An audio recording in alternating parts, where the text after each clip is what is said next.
What time is it? It's time for us to get together right here live from the grooming table. This is going to come in handy tonight. So, first of all, look at you.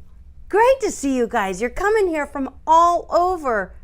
And some of you are new. It's your first time joining in live. This makes me very happy. I love sharing these secrets. You know that I do. So let me introduce myself. I am Amy Lee, certified professional pet groomer since 2003, but it is absolutely my pleasure to share the secrets of the pet grooming industry with you so you can provide the same level of quality care to your beloved pets at home as I provide to my client pets right here in my grooming salon. That's what we do together, guys. We're making a difference. I want to remind everybody before we start talking about all this awesome stuff tonight, I want to remind you that one of the goals here on my YouTube channel is to bring a new voice to the pet grooming industry. And that is one that includes pet owners as valuable consumers and not just pet groomers. So with so many people seeking valuable knowledge in order to groom their pets at home, having a place to learn proper dog grooming techniques and receive professional advice on tools, products, and where to get them is essential. And that's why I created this YouTube channel for you and your pets. Welcome to all of you to Go Groomer on YouTube. We're so much better together. Watch what we're gonna do. Just watch us go. So guys, are you ready? Tonight's topic is groom a small dog in 90 minutes from start to finish. That means everything, guys, start to finish. The first thing I want you to put importance on is having a clock on the wall, not a digital clock, a clock with the hands of time. This is very important. This is going to help you when I start sharing my secrets tonight. This is going to keep you in time. This is going to make sense. So a clock face with the hands of time. All right? You need this on your grooming wall. You can still buy these. You absolutely can. I go through one about every 2 years because I rely heavily on this and always have. So this is part of the secret, is having a face clock on the wall with the hands of time. Very important. So what I'm sharing with you guys tonight is how dog groomers are able to groom a small dog in 90 minutes start to finish. The second thing I want you to do immediately after watching this video is download my free guide to following my specific 11 steps to groom every dog. It's free. I made it for you. I created it for you and your pets so that you have successful grooming sessions, not just you, your pet too. It's important.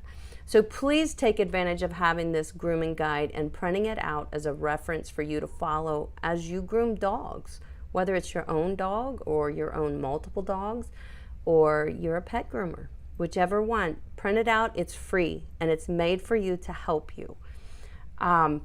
You'll also find a link to download my 11 steps to groom any dog in the description of this video. So if you don't have it, and I know many of you do, if you don't have it, please take advantage of it. It was created for you and your pets.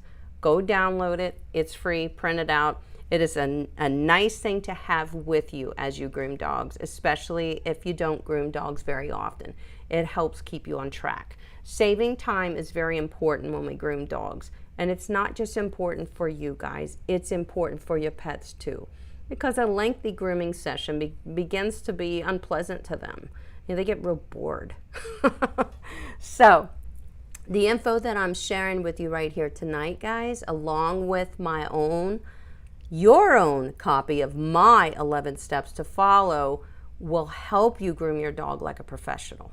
Okay, so those two things, what I'm sharing with you tonight, and a clock, and your own personal free download of my 11 steps to groom any dog.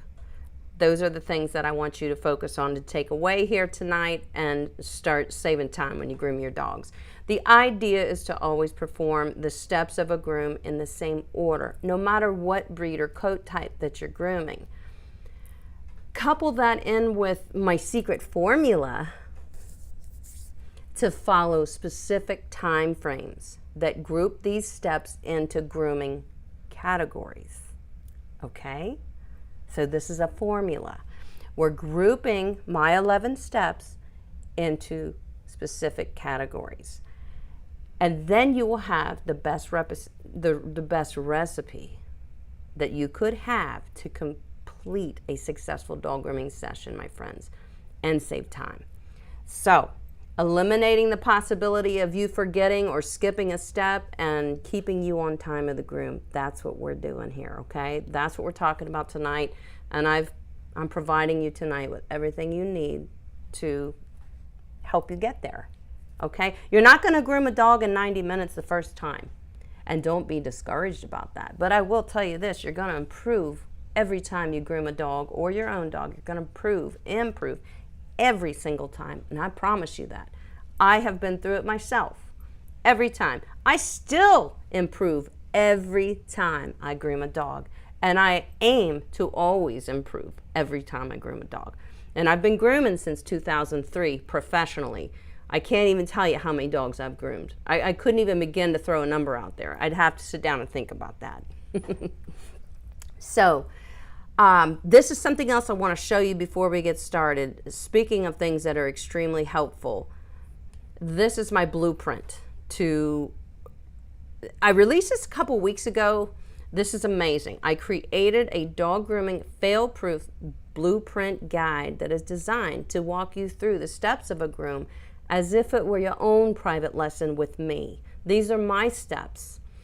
The cost to purchase my fail-proof dog grooming blueprint is $4.99. It is linked in the description below, as well as there is a free follow-along video that will show you how to perform the steps described in this paid digital product, this digital download. It's a PDF. It's 5 pages with a cover, so it's 6 pages. But if you really, really want to get all the help you can get, that blueprint is very helpful. I am getting nothing but positive comments and feedback about the blueprint, and I created it. It's mine, and I'm so happy that I did it. I think we just took things to a whole new level by doing that, by having that guide to help you guys. But the follow-along video that I created walks you right through the steps that I'm speaking of in that digital blueprint, fail-proof blueprint. It's wonderful. I'm just getting a lot of good feedback, so I know that it will help anybody who may be struggling. So that included with the free download, which is my 11 steps to stay on track grooming any dog, and the information that I'm sharing tonight is going to be extremely helpful for you guys. I do want to say that I have linked the video for that blueprint that shows you how the blueprint works, how it all goes. It flows right along with the blueprint. I've linked it in the description, so if you haven't seen that yet, go watch that, but not right now. You stay right here, because I finally got you. It's been 2 weeks since I've seen you guys, and now you're here, and I got you. Don't leave me. I've missed you. I love it when you're here. But what I love most is what we share and the things that we accomplish together. So now I'm going to walk you through the formula that I created in order to successfully groom a dog in 90 minutes. You know, breaking down the process into 3 categories. So keep that in mind, guys. So we're going to get started right now. We're going to start with category number 1. Let me find it. It's right here. All right. Stay with me. Get your listening ears on. Perk those ears up, guys. Okay, here we go. We're getting right into the content. Grooming category number 1. There are 3. This is number 1. This is my system. I put this together. I banged my head against the wall to come up with this. And I think I got it right. So category number 1 is prep work, okay? Our goal is to perform all prep work in 40 minutes or less. Okay, so you're saying what's prep work? Prep work includes brushing the dog before the bathing process to release the skin and the coat of any dander or dead hair or shedding dead hair, mats, anything. So brushing before the bath is part of the prep work. The prep work also encompasses the complete bathing process. And don't forget to always, always follow up the shampoo with a condition. Believe it or not, conditioning the skin and coat will speed up the drying process. I'm not telling you anything that isn't true. This is stuff I do because it works. I want you to have success. The prep work category also includes the complete drying process. So drying the dog. Using absorber towels before you even blow dry the dog is going to help absorb a lot of the moisture out of the coat and away from the skin before we go to the blow drying process. During the prep work, which is still category number 1, guys, grooming category number 1, we will trim the nails also, and we will give the dog one final brush and comb through before moving to category number 2. And again, our goal for this category, which is called prep work, is to complete all these steps in 40 minutes or less.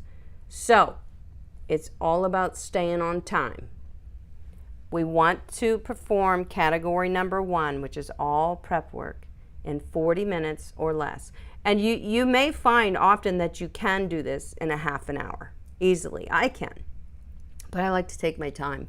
I like to make sure that coat is perfect, because if we mess up grooming category number 1, which is the prep work, our whole groom is never going to fall into place like it should. And it will actually slow us down because we'll run into problems.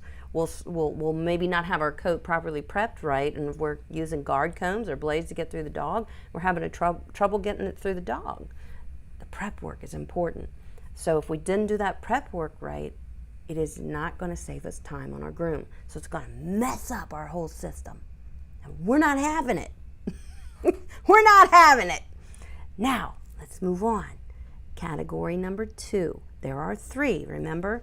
I am going to make this into a PDF for you guys with a follow-along video. Okay? Why? Because I love you that much.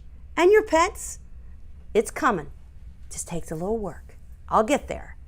I'm into it. I'm very excited. Category number 2. You ready? We're taking it to the next level. So now we've done all our prep work, right, guys? So grooming category number 2 is all the clipper work. We want to perform all clipper work in 20 minutes or less. That sounds intimidating, right? Wrong. Clipper work is probably the fastest part of the groom. That's what we get through the quickest, especially if we did our work properly in grooming category number 1, which is the prep work. So what does that clipper work include? Let's talk about that. Any clipper work required during this grooming session, that's what the clipper work includes. That means body clipper work, trimming the legs with the clipper, the head if we're doing any clipping work on the head, the ears, the tail, and sometimes we won't be trimming the ears or the tail with a clipper. Depends on what breed we're working with. But if we are, and it involves using a clipper, we're doing it in category number 2, okay? So the clipper work category, this particular second clip category, which is the clipper work, it also includes a complete sanitary trim, guys, which means the private areas and the pads of feet. And again, our goal for this category, which is grooming category number 2, clipper work, is to complete all these steps in 20 minutes or less. You're not mad at me, are you? Are you still here? Are you still happy? Give me some thumbs up in the chat if you're still happy. Hit the like button if you're happy. We're not done yet. Remember how important this clock is. I'll tell you why I like to use a digital or a clock face type of clock versus a digital clock. because a digital clock just tells me the numbers. It's 4:44. It's whatever time it is. But this, I can look at this and I could say, I started at 5 o'clock. Let's say the hand is on the up at the 12. In 40 minutes, which is on the 8, I want to be done with my prep work. In 20 minutes, back up to the 12, I want to be done with grooming category number 2, which is the clipper work. All clipper work includes the pads of feet, trimming the body, trimming the head, the tail, the ears, the legs, whatever part of clipper work is being done with the specific dog we're grooming is going to be done in 20 minutes. That's our goal.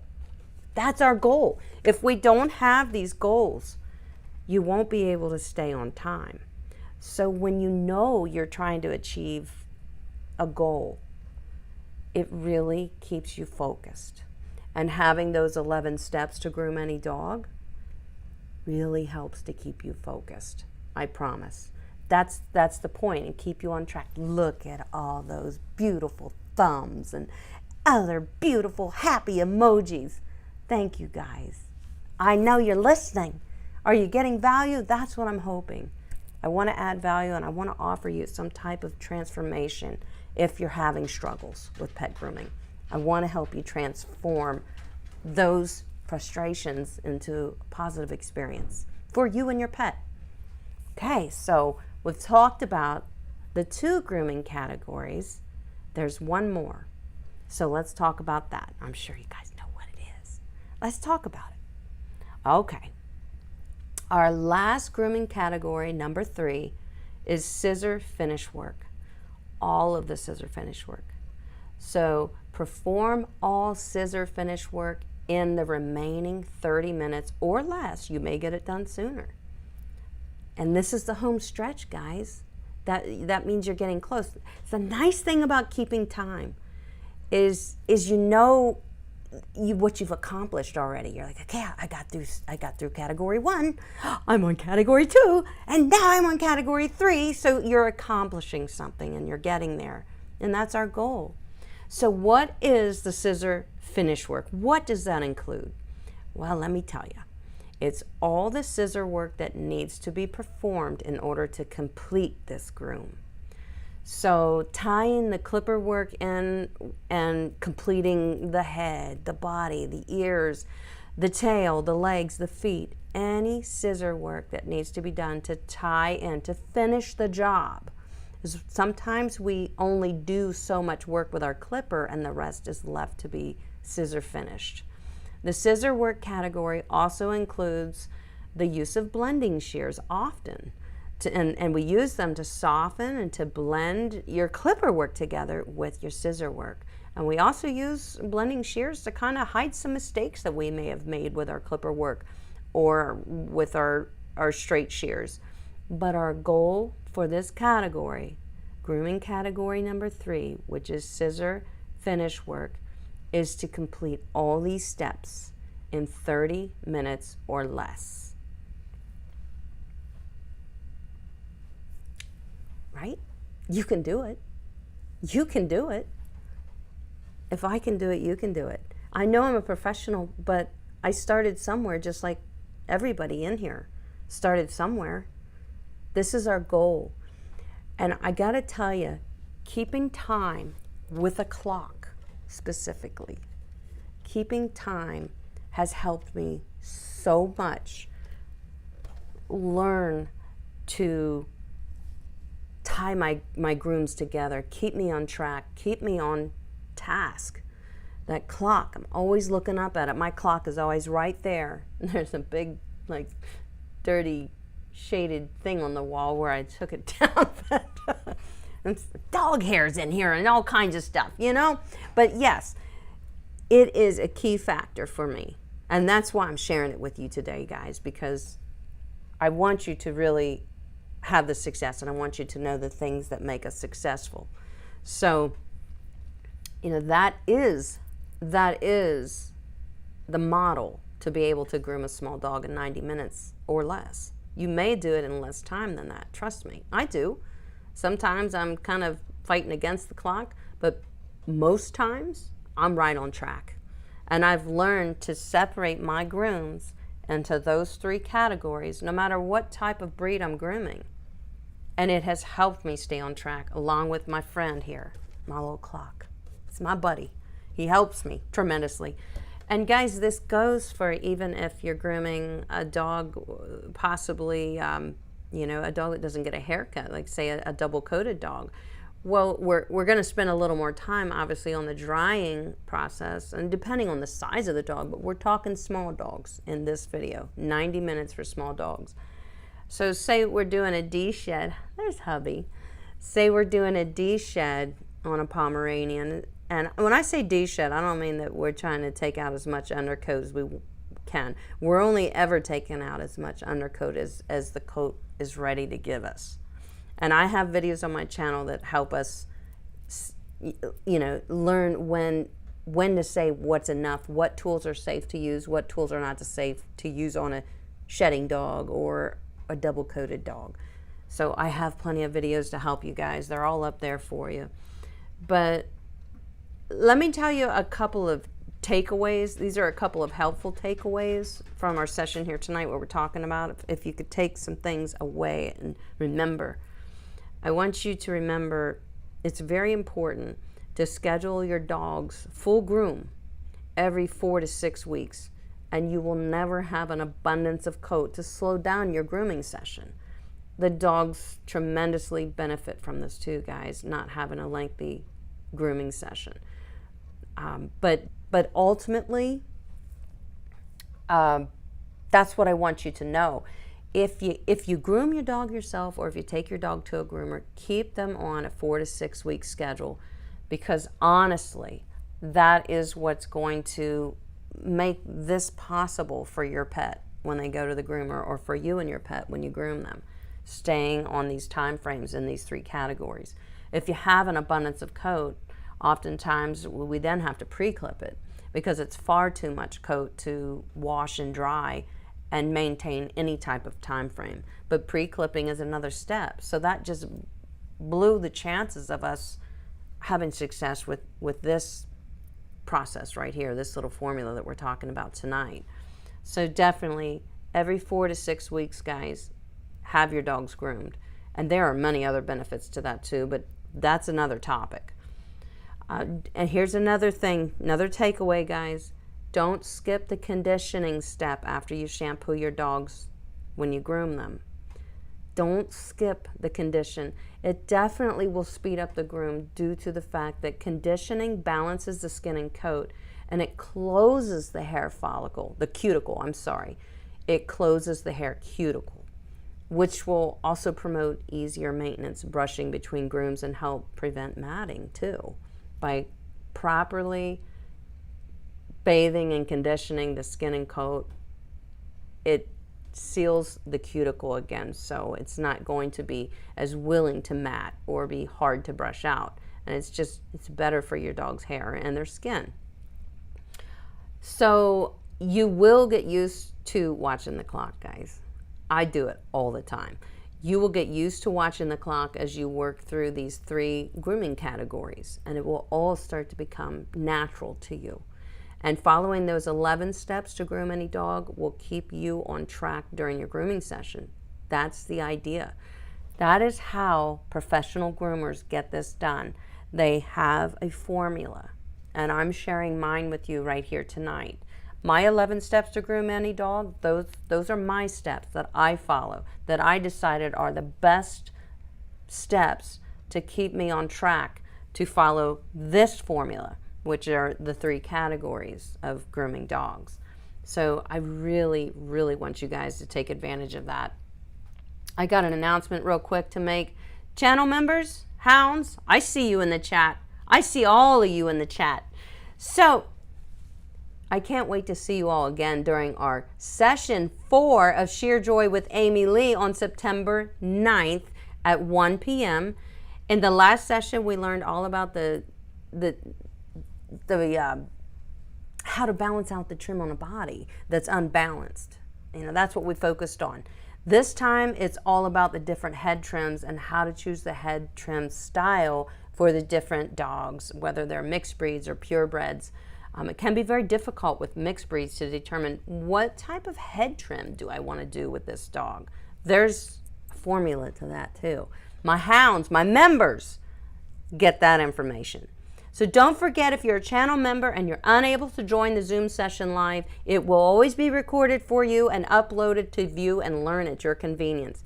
And if you're not a channel member and you'd like to take your dog grooming skills to the next level, I highly suggest that you join our hounds group. They are fantastic. We're learning wonderful things in that group. There's a link in the description below to join the hounds as a channel member. It's $4.99 a month. You get at least one lesson a month. Sometimes I'll do a private off-the-cuff groom with you guys. I'll just decide I'm going to share this groom that I'm doing with my members too. But to have one personal lesson, private lesson with a group, a small group of people like that for $5 a month, I feel is extremely beneficial. So, you know where we're moving on to next? We're moving on to Q&A, the questions that you guys submitted. These are the questions that were submitted through the link in this video and the last video, and they're going to be answered tonight. So these were submitted over the last 2 weeks. If you'd like to have your dog grooming question answered during the next live from the grooming table, simply click on the link in the description.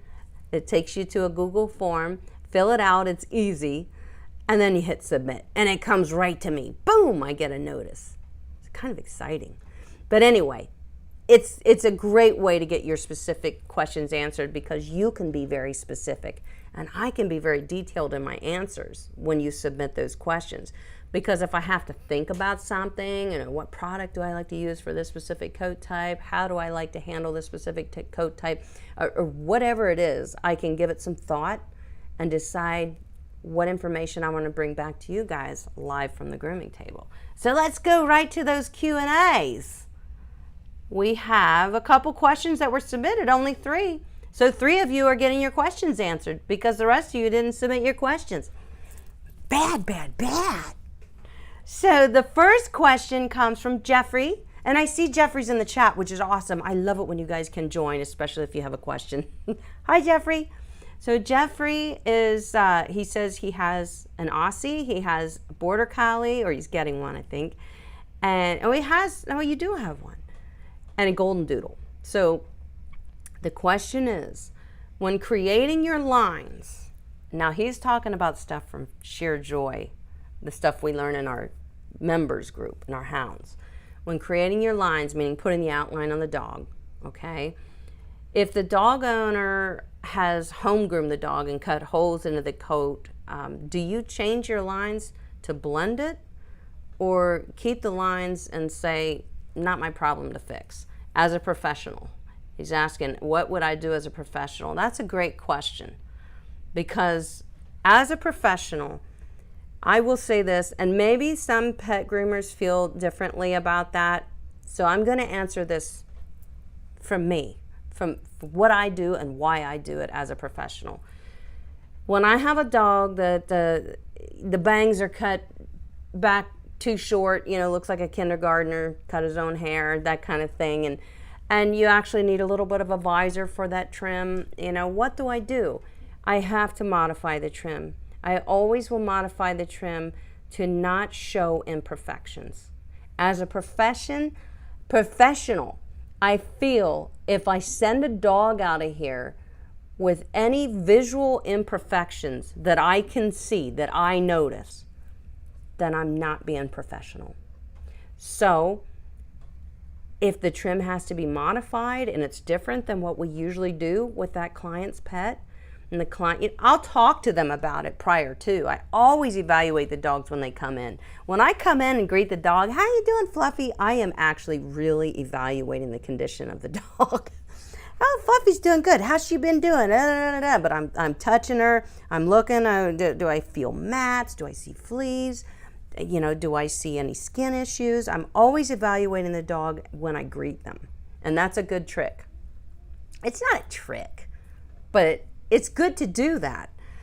So if I see something right away, you can tell when somebody's been hacking at the dog and is looking a little, I'll say, oh my gosh, you got your scissors out. They laugh and I say, well, stop, put them away. That's why you pay me. Don't do that. I can fix anything. That's what I tell them. Don't mess it up. So I say, well, I think we're going to have to modify something here today. That's what I say. I try to catch it before we even get to grooming and kind of prepare them. We're going to change this up, whether that means I have to go a little bit shorter than we usually like to because I have to tie it together with the dips they put in the coat, or whether, sometimes the dogs will actually rip their hair out if they had an allergy to something. I like to make it known what we're going to do before I get started so they can mentally prepare, and they have an hour and a half, 90 minutes to process this information and prepare that their dog is going to look slightly different. I mean, I say that, but I don't mean shaved. Hopefully I wouldn't have to shave it. And I only shave a dog on the body no shorter than a 7. And I don't even like to use a 7 too often. A 5 is okay for me. But so that's what I would do. So if I don't notice it until I get back on the grooming table with the dog and the customer's left, then I still have to, my professional side of me says, you can't send this out of here without everything looking like it was professionally groomed. Even if it's a shorter trim, you can make a shorter trim look voila, and that's what I do. I always make sure that it looks as good as it can. I won't leave the holes. I won't. Now, when your dog goes to the vet and they have to shave the little part of the leg and they have to take blood, obviously, unless the client asks me to, I will pretend that hair is still there and just keep doing the groom and say, let's gotta fill it in, we want it to fill in. If they say, I can't stand looking at it, can you blend it in? Maybe we go for a shorter trim and slowly it just starts to blend together and you don't see it anymore. So that was a fantastic question, Jeffrey, and that's how I handle that. And I think that's going to help a lot of other people too, that are watching. So thank you for that question. It was wonderful. And our next question comes in from Cindy Crawford. Cindy has 2 Shijans, so I think that's a Shih Tzu and Bichon. She has a Yorkie. She has a Yorkie Poo. She likes Yorkies. She has a Yorkie too. And she has a Westie. She said they're all rescues. Bless your heart, honey. We need more people like you. She says, this is her question. She says she is a groomer. She says, I am self-taught and groom my own dogs in my home.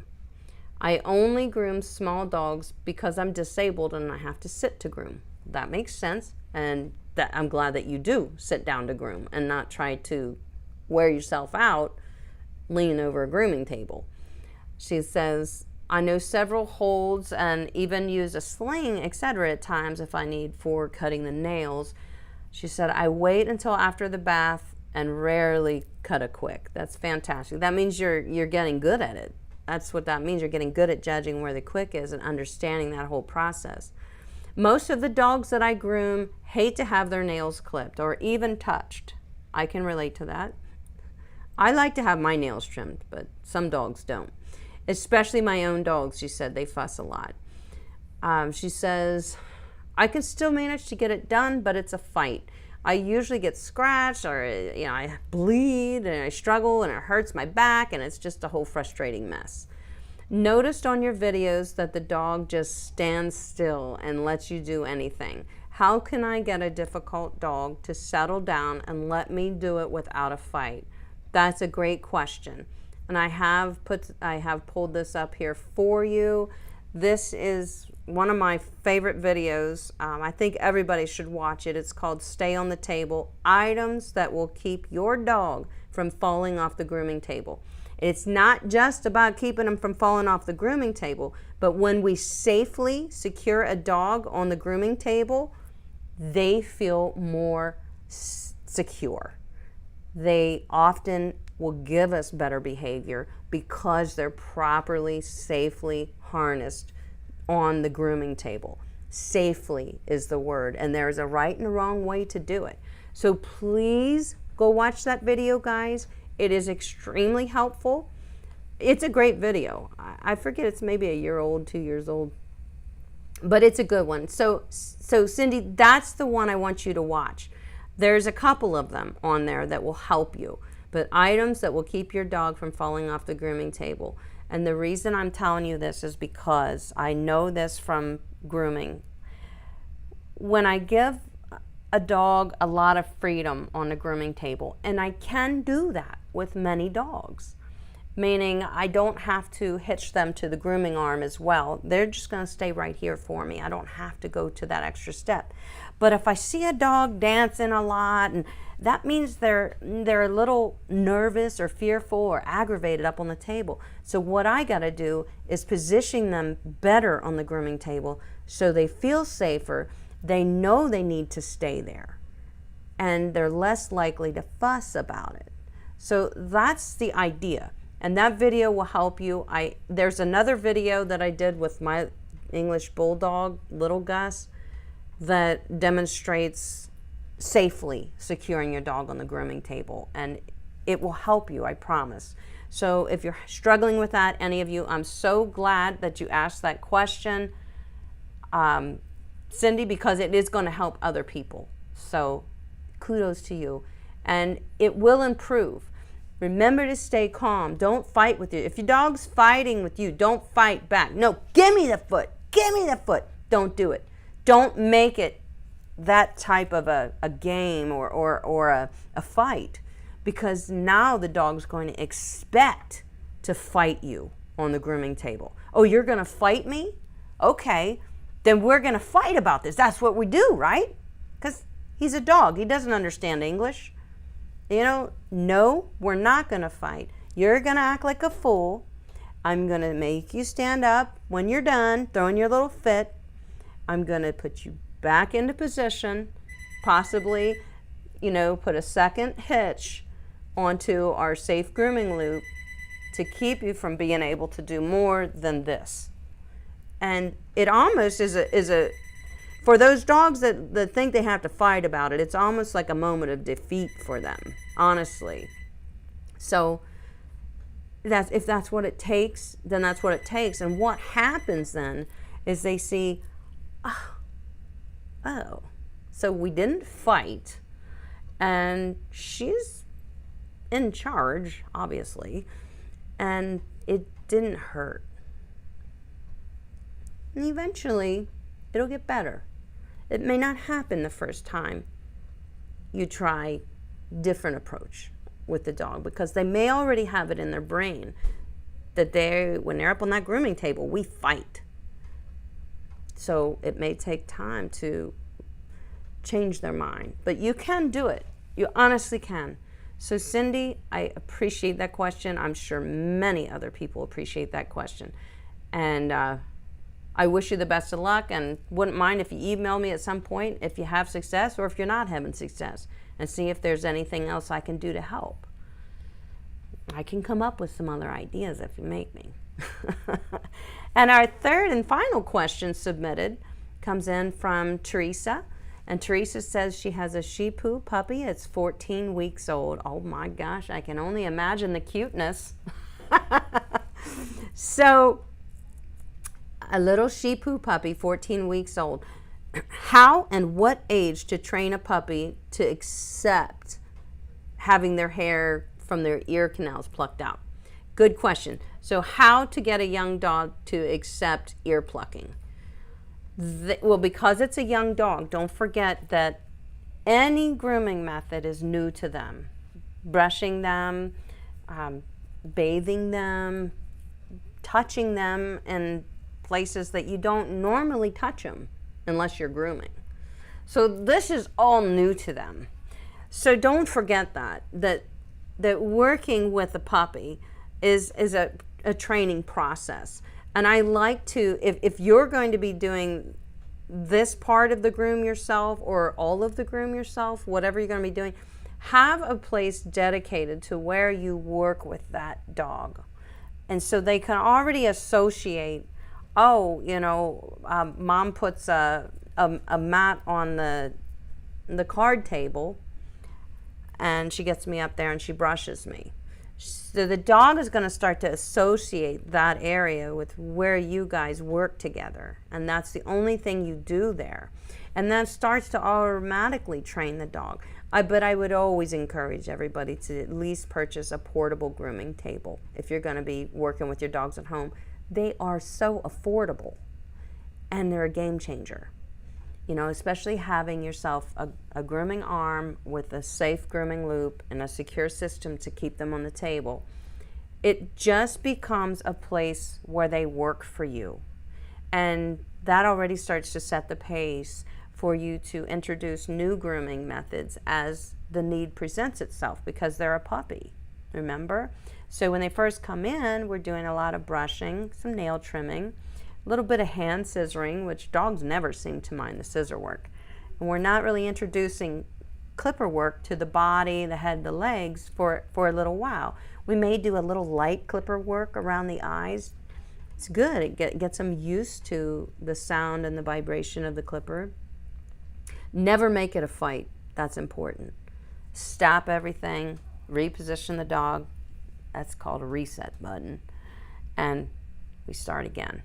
As many times as it takes. I got all day, that's the way you have to make them feel. But so if it's ear plucking specifically, so first I want you to dedicate an area that you're going to work with your puppy, whether it's brushing or ear plucking, nail trimming, or if you groom them. So the dog can already associate that with a place that the dog does nothing but grooming in that area.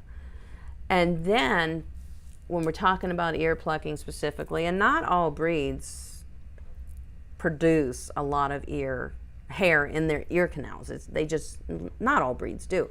And some breeds that do produce hair inside the ear canal, it's still minimal. And if it's minimal, I want to tell you right now, I would just not do it. There's no reason to do it. It's okay.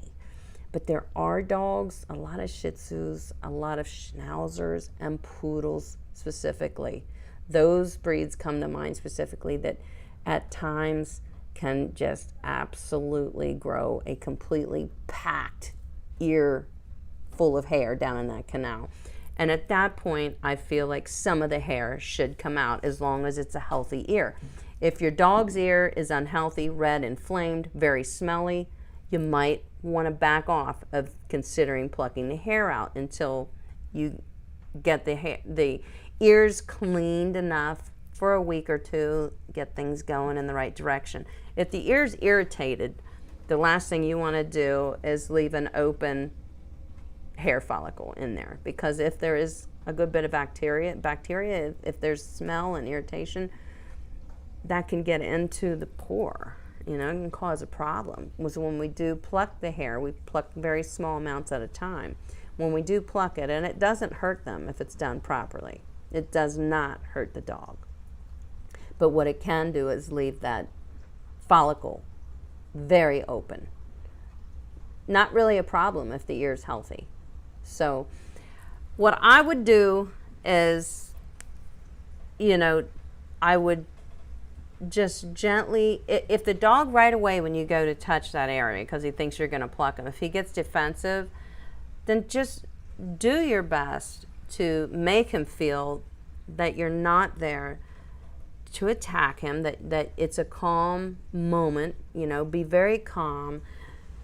You have to build the trust before you go and start doing something that a dog is uncomfortable. You have to figure out a way to build the trust.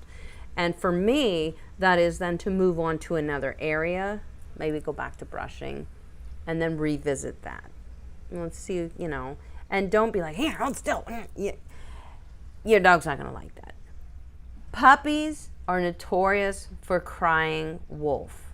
That's what they're supposed to do, because puppies are defenseless. So if they are afraid that something is going to hurt them, right away it's that's what puppies do. They're already crying wolf. So okay, he's crying wolf. Oh, no, it's all right. It's okay. calm him down, revisit the idea. Eventually, he's going to see that you're not hurting him and that he trusts you. That's all he has to, that's what he's looking for. But puppies, if they're in any type of uncomfortable situation, they're designed to cry wolf. Ah, you're killing me. And if I'm screaming, you're going to stop. So, what was the announcement? The livestock. Oh, no. Really? This stupid. I think people in my house are streaming stuff. The announcement was probably, let me look back. I have a couple of more announcements coming up. But thank you, Raquel. It was about the channel members. The announcement was what we're doing together in the Hounds group.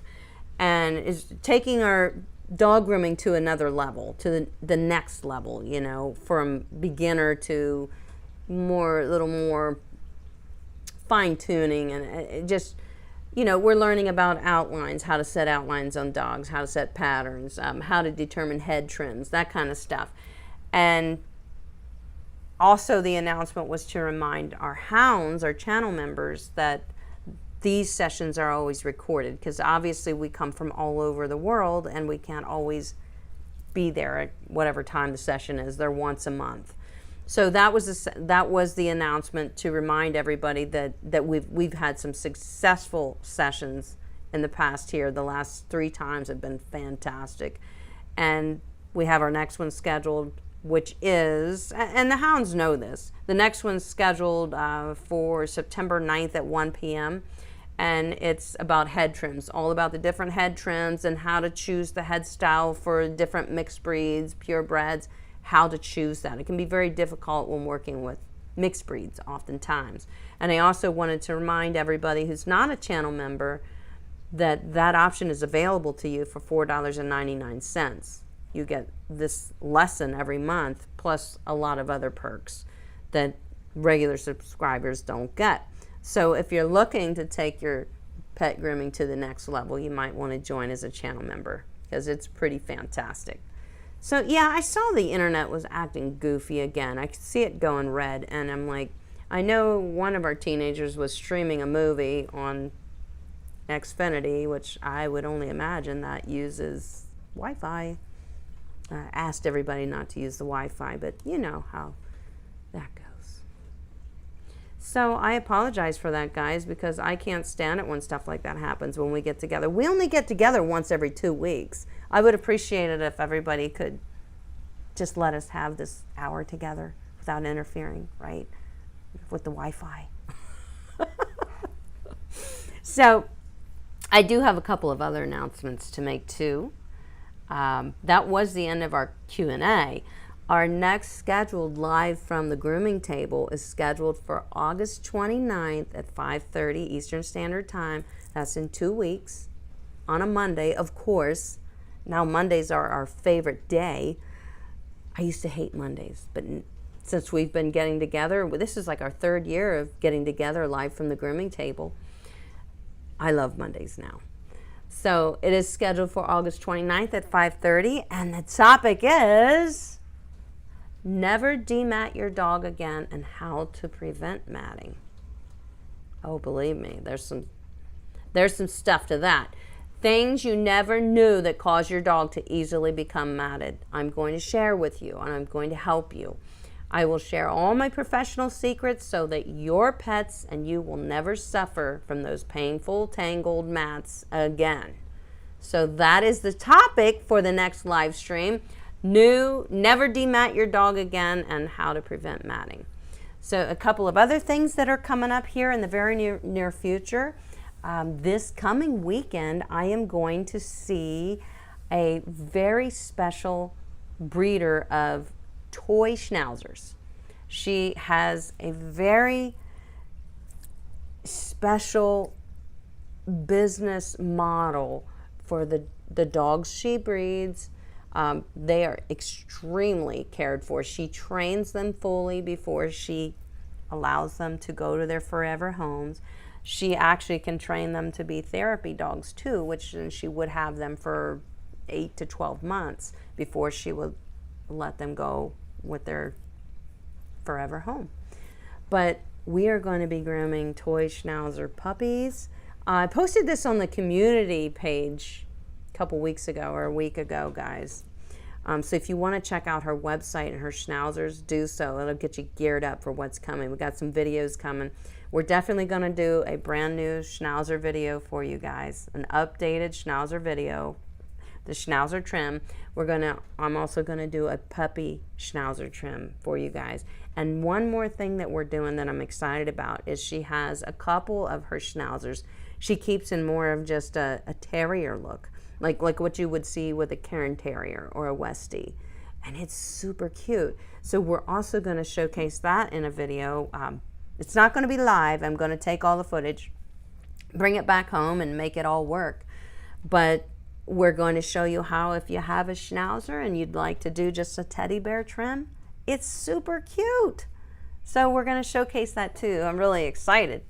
So we have that coming up. We have Hershey Groom Expo. Is anybody here going to be at Hershey Groom Expo in September? I believe it's the 16th, 17th, and 18th of September. I'm going to be there, and I would love to see you guys. So if you're there, send me an email. If you're going to go, send me an email. Let me know to look out for you guys. I am going to have a time scheduled that I'm going to do a meet and greet somewhere like right after show hours. So usually the show closes around 6 p.m. So we probably would do something maybe that Friday night, around 6:30, because I know Saturday night is the show awards. So we probably would do something Friday. But, and meet and greet and just talk and just meet each other and talk dog grooming. So Hershey Groom Expo is coming up the middle of September. I'm very excited. Another thing that's coming up for you is I did close my mini pet grooming course, it's not really a pet grooming course. It's not marketed that way. It's called the Comfort Trim. And if you guys don't know what that is, if you're new, I had a mini course that showcased one trim, how to do one trim on 2 different dogs because they were 2 different coat types. And I closed that course probably a month or 2 ago, at least 2 months ago. It was just I couldn't keep up with it anymore. So I closed it for all new enrollment. I am going to open that up for 1 week, the beginning of September. From September 1 to September 7, it will be opened up again for enrollment. So that was specifically my comfort trim, which is one trim. It does not certify you to be a pet groomer. It's quite clear what when you read the details of what the course is, it's quite clear what it's going to teach you. But it's basically taking things all the way back to the very basics and focusing a little more on tools, products, before we jump right into the groom. Because I know a lot of grooming courses, whether they're just seminars or online virtual short little courses, they breeze right through all the tools and how to use them. And often that's one of the biggest questions people have. They're like, but I'm not doing something right with this clipper because it ain't working right, So that course helps with that. It helps with that, and then it helps you apply your newly learned methods to one specific trim that can be used on any dog that gets a haircut. So that will be opened up again September 1st through September 7th, and then it will close. And it is at the standard price, which is $199. So I do want to announce that because it's coming up, and I know a lot of you have been looking for that, waiting to see when that would come available again. So it is coming available again. And don't forget to submit your questions if you would like them answered in the live stream. I only answer questions that are submitted through the link below, guys, because I can't keep trying to go through the chat and pull questions out. It just slows everything down and it just kind of messes up our little show. So that's why I created the Google form, which is it's an online submission. So you go to a link, it asks you the questions, you fill in the answers and hit submit, and you get your questions answered. And not only do you get your question answered live in the next live stream, but it helps other people, because I guarantee you other people have the same question that you do. So ask away. Please, ask away. I want to thank all of you for being here. I hope this has helped you. I am going to make the content that we spoke about tonight into a PDF along with a follow-along video. It will prove to be very helpful for you guys. It has helped me tremendously. Don't forget, if you don't have a clock with a face and the hands of time, please go get one. It's going to help you keep track of your grooms much easier by looking at those segments of the clock, separating our clock into those 3 grooming categories. So thank you for coming here, guys. I really appreciate it. I'm so glad to see what you guys are doing with your grooming careers and with your home grooming talents, with your own pets. Some of you, I would never be able to tell that your dogs aren't professionally groomed. You send me the pictures, I see them. I see them in our private Facebook group. I'm telling you, you guys got skill, okay? You got skills. And you should be proud of that, and you should be proud of what you provide to your pet. It's not easy, but it sure is rewarding. And you get better with every groom. I still get better every time I groom a dog, every time. So that's the name of the game, always to improve. I will see you guys in 2 weeks live from the grooming table, where we're going to be talking about, what were we talking about again? Oh, how to keep your dog from becoming matted. There's secrets to that. I'm going to share it, and what to do, how to keep, how to maintain that dog. But there are secrets. So I'll see you at the next live from the grooming table. I have a subscriber showdown locked and loaded for you, and I will see you in 2 weeks. I love you guys. Look what we did. Happy Monday. I'll see you next time.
When your dog is the demo dog at the Andis booth. Pretty cool.